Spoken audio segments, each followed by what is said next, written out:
Deus nos abençoe a todos. Cientes de que bênçãos significam oportunidades de trabalho no bem. Se alguém tiver alguma dúvida do que falamos na primeira etapa, depois pode fazer as interrogações ao final ou, se quiser, já no início. Vou fazer apenas um preâmbulo.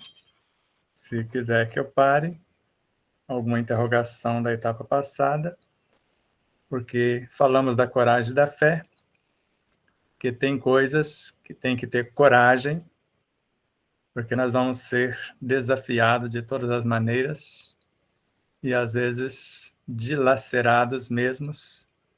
Não dá para queimar na fogueira hoje, então hoje eles vão para a calúnia, para a difamação, para as mentiras, e quando é hora de dizer, não se deve calar. Graças a Deus, ao Cristo, temos uma doutrina que é uma filosofia com bases científicas e consequências morais, conforme Kardec. E hoje sabemos que a filosofia nos ensina a pensar, raciocinar, duvidar, indagar, mas não nos ensina a fazer. A ciência nos ensina a fazer, mas não nos ensina a comportar. Somente a doutrina de Jesus, o Evangelho em espírito verdadeiro, nos ensina a arte de bem viver. Não por acaso, na lei de amor, está lá no item 8 do capítulo 11 do Evangelho segundo o Espiritismo, com o Espírito Lázaro,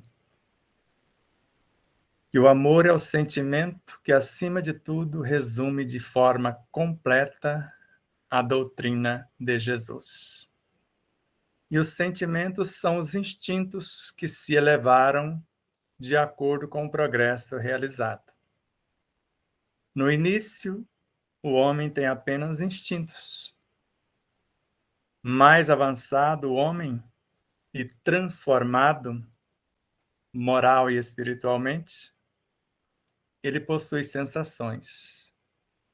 Mais instruído o homem, ele desenvolve as emoções. Mais purificado, os sentimentos. E no ponto mais delicado dos sentimentos surge o amor, que reúne e condensa todas as sublimes revelações. E o amor é a virtude suprema, que, conforme o item 8, no capítulo 17, que versa sobre a virtude, e eu tenho um carinho especial por esta lição, porque Kardec pegou a mensagem de 4 espíritos e fez uma só mensagem. Então, ela foi ditada por 4 luminares, e quando nós, já na primeira parte, logo de início, a virtude no seu mais alto grau é o conjunto de todas as qualidades essenciais que constituem o homem de bem. Aí, se voltarmos no item 3 do mesmo capítulo, vamos perceber logo no primeiro parágrafo que é um tratado não só de saúde moral e espiritual, que o verdadeiro homem de bem é aquele que pratica a lei de justiça, amor e caridade na sua maior pureza. E essa maior pureza, segundo Emmanuel, é quando nós amamos a Deus em todas as coisas, do mais ínfimo ser ao mais elevado astro. Questiona sua consciência sobre seus próprios atos. Perguntará se não violou essa lei, se não fez o mal e se fez todo o bem que podia, se negligenciou voluntariamente uma ocasião de ser útil, se ninguém tem o que queixar-se dele, enfim, se fez aos outros tudo que gostaria que ele fizesse. Se a virtude é esse conjunto de valores, e no princípio o homem tem apenas instintos, e a virtude suprema é o amor, e o amor é filho da fé, conforme falamos na primeira etapa. A fé é maior do que o próprio amor, num dado momento. Mas como nós estamos falando de uma codificação, se estudarmos Paulo de Tarso, aqui mesmo no Evangelho, nós vamos perceber que ele vai falar algo a esse respeito. E se tivermos uma curiosidade mais vasta, nós vamos voltar lá nos Evangelhos e vamos percebê-lo, perceber Paulo na essência dos seus ensinos, dizendo que a fé, a esperança e o amor são as três bases essenciais. Mas a fé também passará, porque a fé é apenas um dos estágios para dizer que eu sei. E quando eu chego no degrau da virtude, eu sou, eu não preciso mais da fé. E ele narra que a fé passará, a esperança também, e só o amor permanecerá. Então, se num dado momento temos a fé como filha do próprio amor, eu faço um trocadilho com vocês. Faça de conta que a fé é Nossa Senhora, nossa Mãe Santíssima.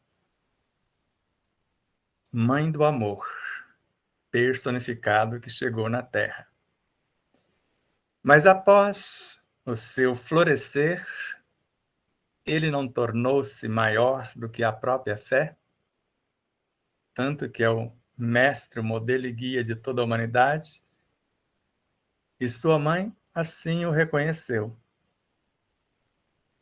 Por isso, quando nós entendemos que virtudes são seres, são entidades, conforme nós falamos, porque quando nós vamos estudando o Evangelho, e até colocamos um trecho de nosso livro, no segundo livro, que a abnegação, a paciência, a afabilidade, a doçura, todas são filhas do amor. E o amor, inicialmente, filho da fé. Hoje sabemos que em dado momento, se observarmos uma situação bem simples que nós podemos dizer a vocês. Na junção de um espermatozoide e de um ovócito, vemos a fecundação para o surgimento de uma nova realidade. Inicialmente, nós falamos, é apenas um corpo que servirá de habitação para um espírito. Tudo bem. Mas, segundo o que consta no Livro dos Espíritos, na questão 540, narra que os espíritos mais atrasados são úteis ao conjunto, enquanto ensaiam para a vida. E termina dizendo que tudo cresce, tudo evolui, desde o átomo primitivo até o arcanjo que começou por ser átomo. E eu fico imaginando o que é esse ensaiar para a vida. Nós sabemos que o espírito, em sua origem, no dizer de Miramês, na obra Filosofia Espírita, estudando o Livro dos Espíritos, ele narra que ele começa como fluidos. Isso não está longe das informações de André Luiz, em Evolução em Dois Mundos, que fala a mesma coisa. Que os engenheiros siderais usam o átomo primitivo como matéria-prima para a construção dos astros. Hoje sabemos que se juntarmos um átomo de oxigênio e 2 de hidrogênio simples, nós temos um fluido não um fluido, dizendo sem essa acentuação no i. Nós temos a água. Mas se juntarmos dois princípios inteligentes ou mais, dois átomos primitivos, e conforme está aqui também, no Livro dos Espíritos, na questão 34, Kardec dizendo-nos que há a molécula primitiva, que é a soma de dois ou mais átomos primitivos, e há a molécula secundária, que é a matéria física, ou a molécula física. E a molécula física que nós conhecemos é uma aglutinação das moléculas primárias, dessas moléculas psíquicas, ou desses fluidos primordiais. Então, quando nós percebemos André Luiz, na obra Libertação, dizer que a mente estuda, se estuda é uma entidade, e ele narra que ela é uma entidade. Nela tem 4 departamentos, conforme dissemos: a inteligência, a imaginação, o desejo, a memória, etc. Ou melhor, agora é Emmanuel que narra isto. E quando ele fala a mente estuda, ela arquiteta, ela determina e materializa os desejos que eles são peculiares. Então ela estuda inteligência. Ela determina ainda a inteligência. Ela materializa os desejos. E os desejos são ativados pela inteligência, e os desejos materializados, vocês podem transformar isso em matéria ou simplesmente transformar os instintos em pensamentos, segundo Emmanuel. Só que na matéria que está em torno, e essa matéria é sempre formada por seres incontáveis, a caminho da evolução nos quadros do universo sem fim. E na obra No Mundo Maior, André Luiz, obra Libertação, instrutor Gúbio, No Mundo Maior, instrutor Calderaro. Então, Calderaro diz, ou informa André Luiz, que as células não são simples pedaços de carne, são companheiras de evolução. E deve evoluir com as nossas almas. E eu fico imaginando, esses fluidos também são seres, porque são seres incontáveis que comporam a matéria mental. Mas de onde eles surgiram? É uma transmutação do fluido universal. Mas de que é feito o fluido universal? De espíritos, de princípios inteligentes do universo. Se assim não fosse, por que, na questão 613 da obra O Livro dos Espíritos, Kardec grafa de forma muito clara: todos os seres organizados de acordo com a obra que desejam construir.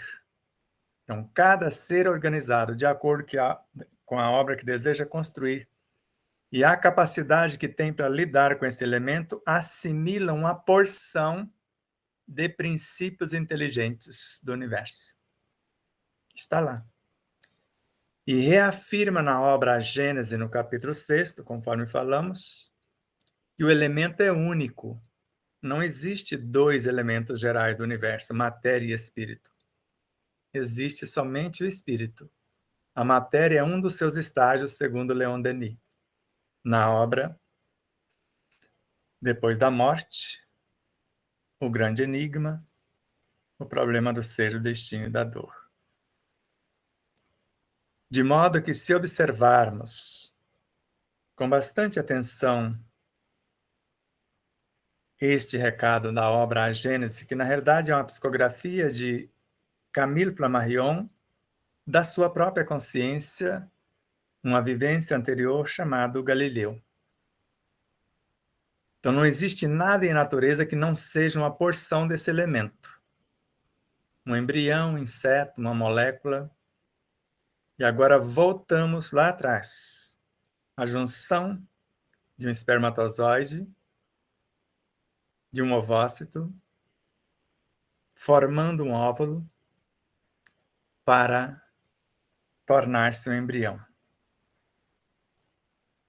Quer dizer que esse corpo vai ser um instrumento do espírito somente? Ele não tem direito a nada? Mas se tudo cresce e evolui, por que ele também não pode evoluir? Aí nós percebemos no Evangelho segundo o Espiritismo, conforme falamos, no item 24 do capítulo 4, que o corpo físico vai evoluir até se confundir com o perispírito. Para mim, o aluno que se confunde com o professor tornou-se um professor também. Os discípulos que se confundem com seu mestre tornaram-se mestres por sua vez. E não fica só aí. O perispírito sofre transformações sucessivas até a sua completa purificação. Qual é esse estado de completa purificação? A natureza dos espíritos puros. Ou seja, ele se tornou espíritos puros. E Kardec grafou, mas não acreditava muito na tese à época. Alguém acredita, disse ele, que o perispírito é a alma evoluindo. Mas mais tarde, na terceira edição do Livro dos Espíritos, ele grafa, porque na questão 540 está claro: no princípio, o elemento obedece, ou seja, é o corpo. O corpo obedece, o perispírito comanda. Mais tarde, ele comanda e dirige. Bom, se no início o elemento que tornou-se físico, corpo físico, obedece, e mais tarde ele comanda e dirige, quem comanda e dirige o corpo é o perispírito. E ainda mais tarde ele comandará e dirigirá os fenômenos morais. Aí deu nó na minha cabeça. Mas se observarmos a questão 72A do Livro dos Espíritos, o ser moral é a inteligência. E se formos lá no Livro dos Médiuns e buscar o restante da informação, no item 76, a consciência se expressa por intermédio da inteligência e não é outra senão o espírito encarnado em nosso corpo. E por que meio ela expressa? Por intermédio do pensamento. Ou seja, nas traduções que aqui está, não nos originais, o pensamento não é outro senão o espírito encarnado em nosso corpo. Então, se a alma é um pensamento encarnado em nosso corpo biológico, para Hernani Guimarães Andrade, olhando de fora, a consciência é número, uma quantidade enorme de experiências, cujo centro, o suprassumo dessa consciência, que nós chamamos de superconsciência, é um aglomerado de virtudes. O reino de Deus em nós, os nossos estados virtuosos. Mas se vermos essa consciência em ação, aí nós estamos vendo qualificação. Aí é o que chamamos de inteligência. O que ela sabe fazer.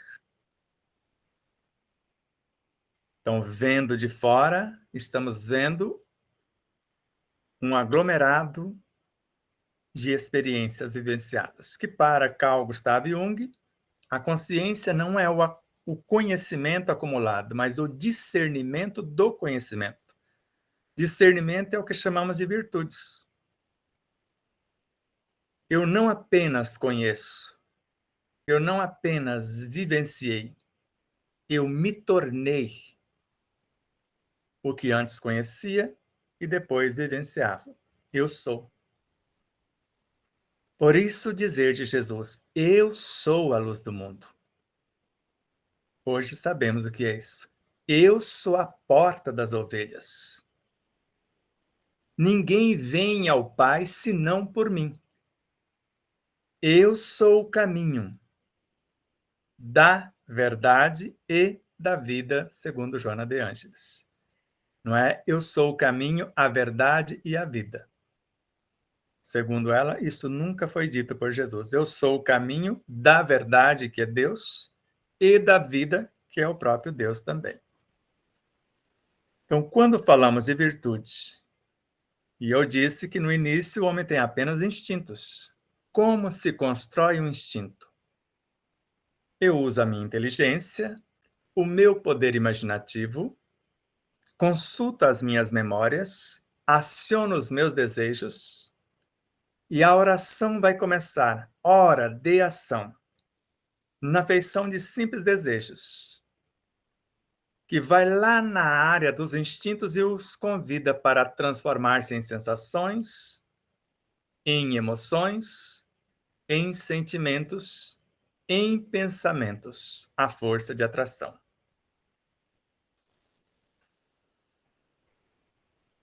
Agora, esse pensamento repetido cria um condicionamento que transforma-se num hábito que gera um instinto. Só que o instinto veio de lá na promoção, agora voltou como missionário. Agora é a virtude que lá estará para ressignificar o que nós chamamos de comportamento, de mente subconsciente. Então, no início, eu pego o aluno, mas o aluno se transformou no mestre. Do que adianta ele ficar junto com outros mestres? Melhor seria se ele voltasse onde realmente há necessidade.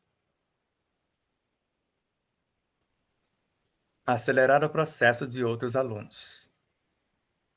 Não foi somente o que Jesus veio fazer, porque a minha cabeça não aguenta imaginar onde ele estava. Porque para Chico Xavier, Jesus, o Cristo, que temos notícia há 2000 anos, hoje, juntamente com a falange que inicialmente governava o sistema solar, está governando um quarto da galáxia. Então, tente imaginar. Onde ele estava? Qual eram as suas vestes? Quanto de sacro ofício ele teve que fazer para baixar as suas vibrações, adequar esse quanto de consciência e de inteligência para vestir uma roupagem semelhante à nossa, estar no meio do pântano como mais uma flor de lótus, dizendo para nós que não é o pântano que nos transforma, é nós que devemos transformá-lo. Nós podemos viver no meio do, mas não deixar, ou seja, viva no mundo sem ser do mundo. E ele próprio diz: eu venci o mundo.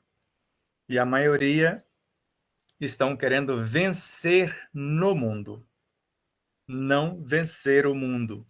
Mas qual mundo que ele estava falando? O seu próprio mundo. Quem é que ficou 40 dias conversando com seu próprio universo fisiológico ou biológico? Vencendo as influências desse mundo biológico. Agora, ele, num dado momento, alguém disse: bom mestre. Falou: bom, só o Pai. Agora, mestre, eu sou. Se é mestre, ele sabe o que está fazendo. Então, ele conhece o seu corpo. E ele próprio narrou: eu sou o bom pastor, eu conheço as minhas ovelhas. E as que são minhas reconhecem a mim. E existem outras ovelhas que não estão neste aprisco. E é necessário que eu as traga, mas que elas se comportem como um só rebanho e um só pastor. Ou seja, eu conheço as minhas células, as minhas pequenas almas, que devem evoluir com a minha. Porque, do contrário, como entender na Revista Espírita O que nos dissera Kardec que nós estamos dentro de outros espíritos encarregados de fazer a Terra progredir enquanto eles mesmos progridem. Nem vamos imaginar Emmanuel, Chico Xavier, os guias da humanidade. Vamos imaginar diretamente o Espírito Crístico, governador supremo do planeta Terra.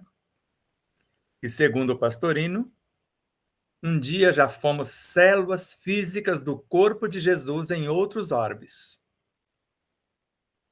E Paulo de Tarso, somos células do corpo do Cristo neste orbe. Somos membros uns dos outros. Então, quando falamos de virtudes, é um aglomerado de conhecimentos vivenciados e aprimorados. Tanto que Miramês narra que a felicidade é a completa vivência de todas as virtudes. Aí a gente fica estranhando, mas todas? Mas no Evangelho segundo o Espiritismo não está no item 7, que fala do dever, que o dever é lei da vida e reflete na prática o exercício de todas as virtudes? Então, se virtudes são seres, a paciência, a compaixão, a piedade, seres que nos representam ou que transportam as nossas informações, medianeiros. Jesus, o médium do Cristo, para Carlos Torres Pastorino, em Sabedoria do Evangelho. Jesus, uma diminuta fração, como nós falamos. O Cristo é o governador, o construtor e o governador do planeta. O Espírito, a soma de todas as nossas vivências com quase a idade do universo. Joana de Ângeles.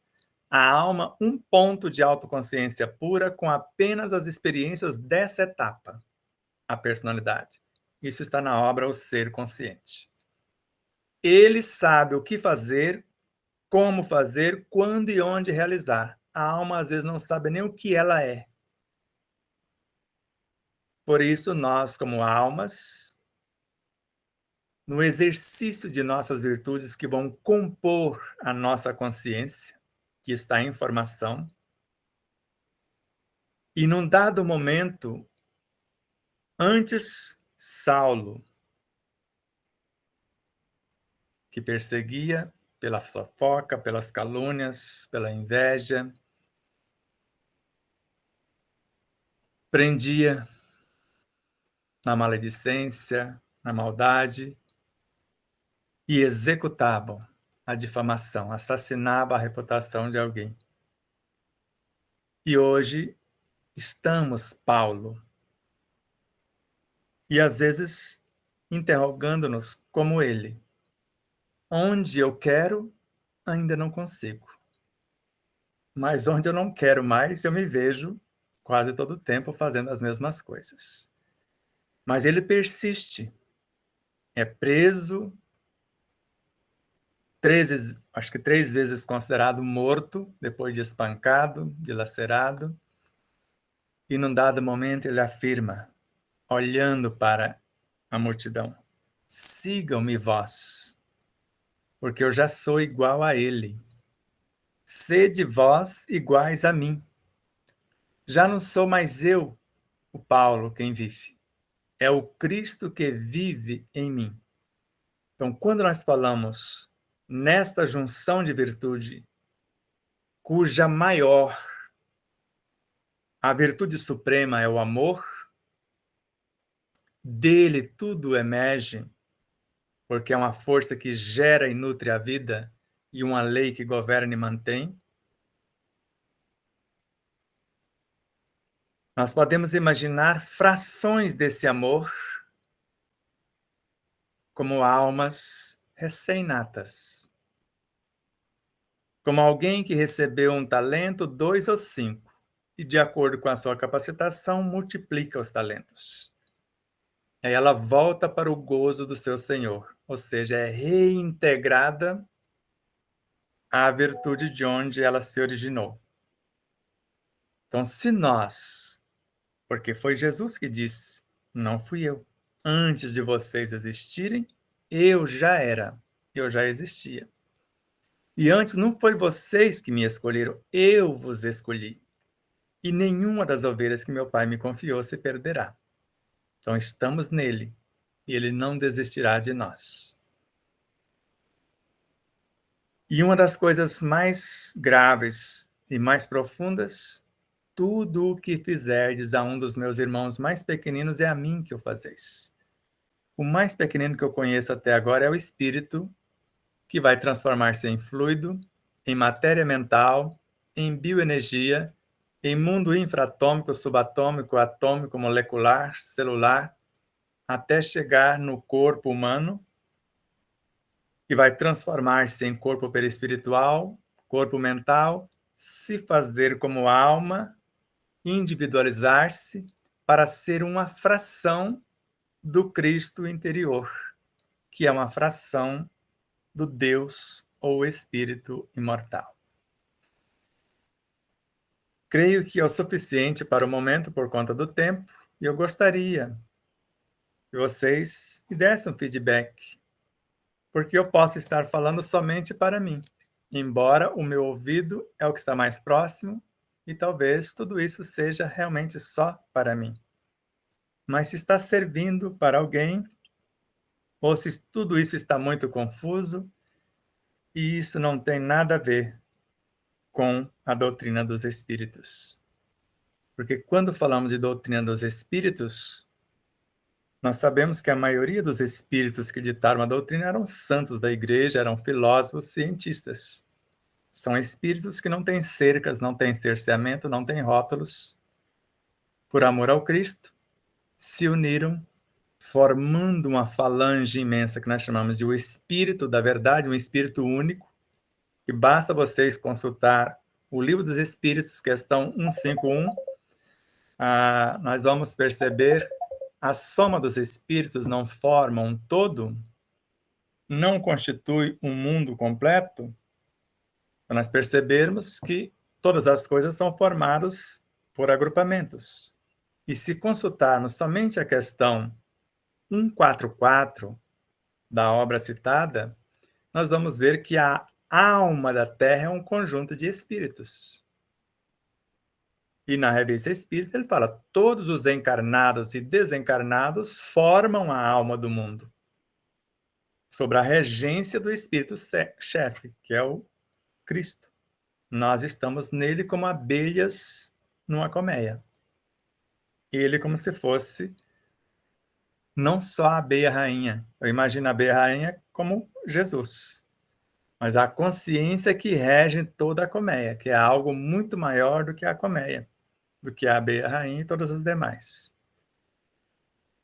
Então pense no que foi dito. Virtudes são seres que nós construímos com o nosso saber, com o nosso pensar, sentir, falar e agir, com as nossas experiências vivenciadas e aprimoradas, até o ponto de construirmos a paciência e por mais que alguém nos calunie, tente de todas as maneiras, não tira mais a nossa paciência.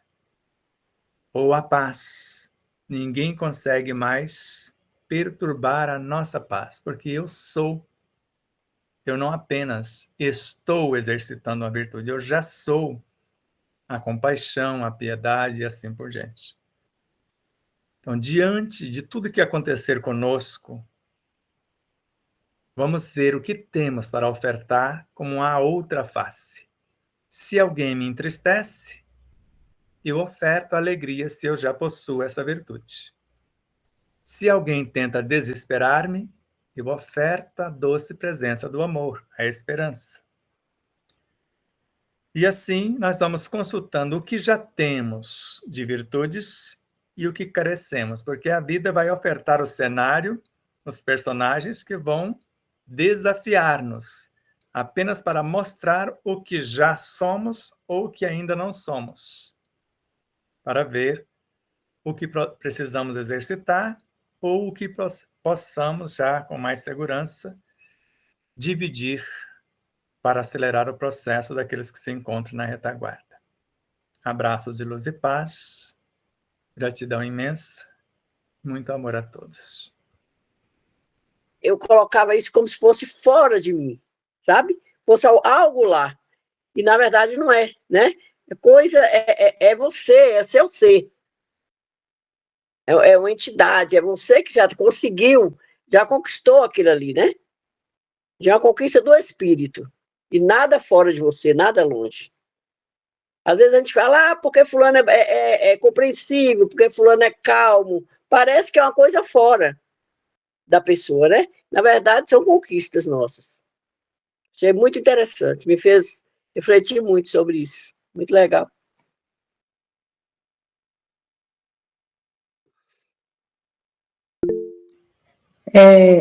Eu costumo pensar, na verdade, de que tudo aquilo que nós possuímos e construímos durante a nosso estado, consciente ou não, é uma construção nossa. Porque as pessoas, às vezes, pensam e delegam responsabilidades para terceiros. Ou seja, o que você mais deve pedir, que deve ser dado a você, de acordo com o seu merecimento, é iluminação, para que você entre no túnel e busque onde há luz. Porque às vezes o túnel está escuro e você não consegue chegar até onde você está. Mas é que fique bem claro e bem ciente que tudo é construção de cada um, de cada individualidade. Não tem ninguém para fazer por você. É você que tem que fazer. Não tem jeito. Não é, Sebastiãozinho? Estou certo ou estou errada? Pelo menos eu passei alguns milênios tentando colocar nos ombros dos outros aquilo que cabia a mim. Mas o dia que eu aprendi a andar com as próprias luzes e entender essa palavra, um só rebanho, um só pastor, eu falava, mas o que negócio é esse? E hoje a gente vê isso no próprio espírito. Então nós vemos na alma, nos seus corpos de expressão, não tem um Deus para a mente, o que nós chamamos de centro frontal, um para o laríngeo, essa região, né, da fala, outro para as emoções, para os instintos, para a vitalidade, etc. Mas quando nós saímos do concreto, do mundo objetivo para o subjetivo, aí nós vemos que é um só rebanho. Então, mental, emocional, búdico e átmico são 4 corpos de evolução da alma. Obedece um só pastor, que é o centro coronário, que é o suprassumo da consciência. Então, um só rebanho, um só pastor. Então, aqui cada um tem o seu pastor, de acordo com o degrau, mas sabendo quando chegar lá, somos um. Um só rebanho, um só pastor. E nenhum deles temerá voltar, porque eles voltarão. Porque o que chamamos de vontade é a gerente da mente. O que chamamos de pensamento é o que se expressa por intermédio da vontade desse quanto de consciência e transforma-se em pensamento como missionários para orientar quando a gente pede em oração um auxílio. Mas quando eu peço ação e não oração, aí eu transformo algo em mim em pensamentos. A gente sabe que tudo se nutre, né, de alguma coisa. Então, eu queria que ele falasse o que nutre as virtudes e o que nutre as imperfeições morais em nós. Magnífica pergunta. Nós começamos agora e pode ficar para um outro tema. Então, vamos lá. As imperfeições morais, segundo a ministra veneranda, em Nosso Lar de André Luiz, ela narra, na intimidade nós temos a liberdade de criar ideias de bem ou de mal. Só que uma vez criando-as, nós seremos obrigados pelas leis superiores a mantê-las e nutri-las. Então, se eu crio a inveja, eu vou ter que invejar mais um tanto para nutrir essa imperfeição. Se eu crio uma entidade chamada fofoca, a cada dia eu vou ter que fofocar um tanto mais para alimentar esse ser. E se eu estou exercitando, ao invés disso que foi dito, inveja, nós podemos chamar de incompetência. Eu não quero o que é do outro, eu quero que o outro perca o que ele tem para que eu não tenha que chegar onde ele chegou. Então, se eu quero desenvolver essa capacitação, então a virtude da ação consciente, eu vou alimentá-la com novos desafios. Por exemplo, a esperança é a doce presença do amor. Então, ela traz diretrizes e matéria-prima. Então, com que eu vou nutri-la?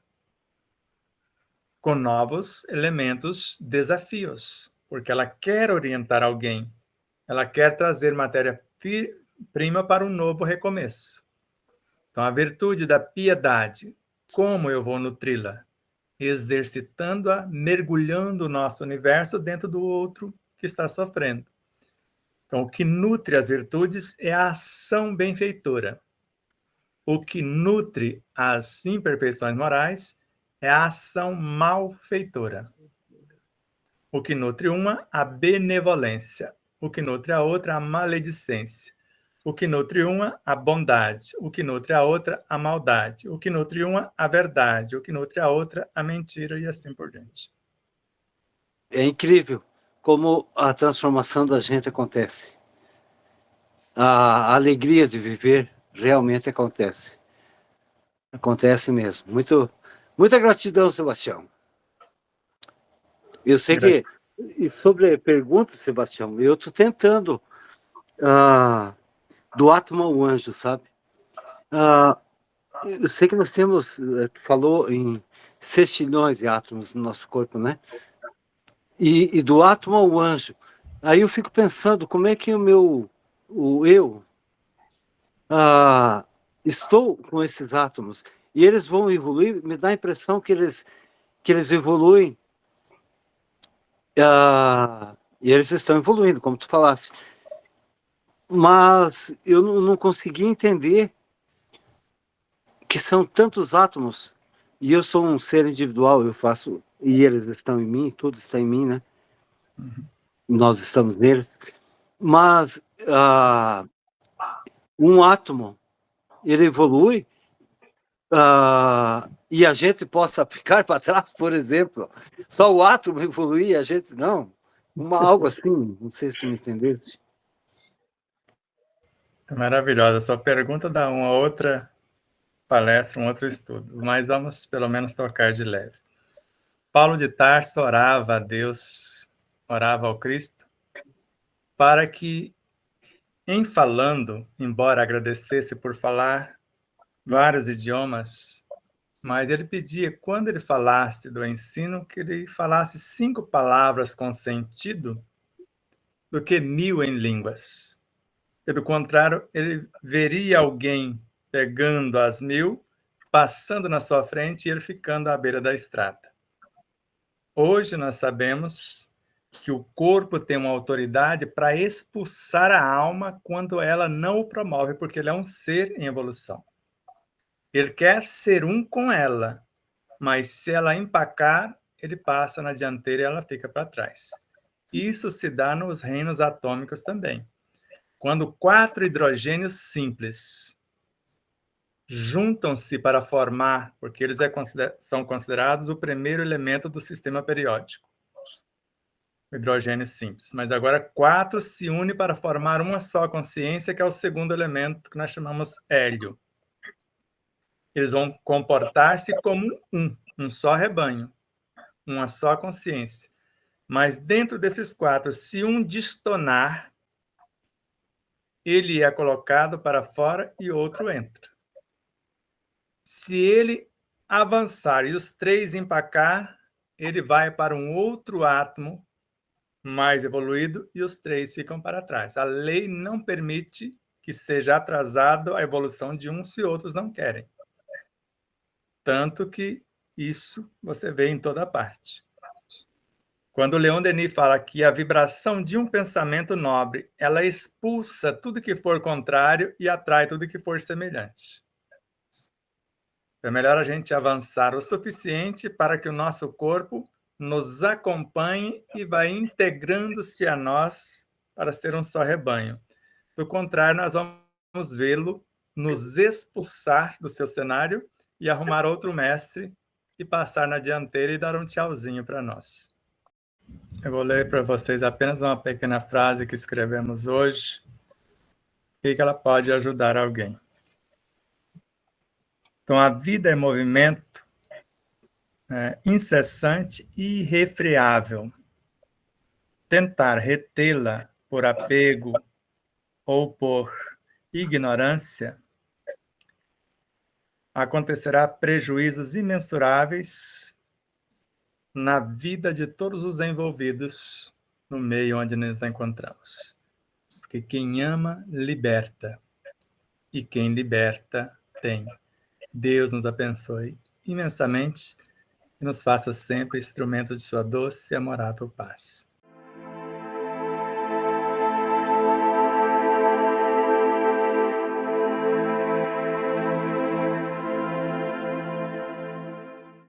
Espero que vocês possam rever, compartilhar, se inscrever. Diga que gostou ou não gostou, faça seus comentários, porque é sempre uma honra imensa tê-los como os nossos auxiliares, não só a vossa audiência,